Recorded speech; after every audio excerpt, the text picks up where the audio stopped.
ನೀವು ಲೈಫಲ್ಲಿ ಏನೂ ತಪ್ಪು ಮಾಡಿಲ್ವಾ? ಹಾಗಿದ್ರೆ ಈ ವಿಡಿಯೋ ನಿಮಗಲ್ಲ, ಸ್ಕಿಪ್ ಮಾಡ್ಬೋದು.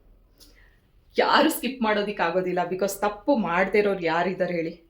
ಕೆಲವೊಂದಷ್ಟು ತಪ್ಪನ್ನ ಗೊತ್ತಿದ್ದೂ ಮಾಡ್ತೀವಿ, ಗೊತ್ತಿಲ್ಲದೇನೂ ಮಾಡ್ತೀವಿ. ಇನ್ನು ನಿಮ್ಮ ತಪ್ಪಿಗೆ ಶಿಕ್ಷೆನೂ ಸಿಕ್ಕಿರ್ಬೋದು. ಇನ್ನು ಕೆಲವ್ರು ಮಾಡೋ ತಪ್ಪು ಯಾರಿಗೂ ಗೊತ್ತಾಗ್ದೇನೂ ಇರ್ಬೋದು. ನೀವು ಮಾಡಿರೋದು ತಪ್ಪು ಅಂತ ನಿಮ್ಗೆ ಅನಿಸ್ತಾನೆ ಇಲ್ಲ ಅಂದರೆ ಏನೂ ಮಾಡೋದಕ್ಕಾಗಲ್ಲ. ಬಟ್ ಯಾವಾಗ ನಿಮ್ಮ ತಪ್ಪು ನಿಮ್ಮನ್ನ ಕಾಡೋದಕ್ಕೆ ಶುರು ಮಾಡುತ್ತೆ, ಆವಾಗ ಈ ಮೆಥಡ್ನ ಫಾಲೋ ಮಾಡಿ. ಎಗೇನ್ ನಂಬಿಕೆ ಇರೋರಿಗೆ ಮಾತ್ರ. ಇದರಿಂದ ನಿಮಗೆ ಒಂದಷ್ಟು ಮನಃಶಾಂತಿ ಸಿಗುತ್ತೆ, ನಿಮ್ಮ ಮೈಂಡ್ ಸ್ವಲ್ಪ ಕ್ಲೆನ್ಸ್ ಆಗುತ್ತೆ. ಬಟ್ ಆ ತಪ್ಪಿಗೆ ಏನೇನು ಕರ್ಮ ಇರುತ್ತೆ ಅದನ್ನು ನಾವು ಅನುಭವಿಸಲೇಬೇಕೇನೋ. ಬಟ್ ಅಟ್ಲೀಸ್ಟ್ ನಮ್ಮ ಒಂದು ಆತ್ಮತೃಪ್ತಿಗಾಗಿ ನೀವು ಇದನ್ನ ಮಾಡ್ಬೋದು. ಬನ್ನಿ.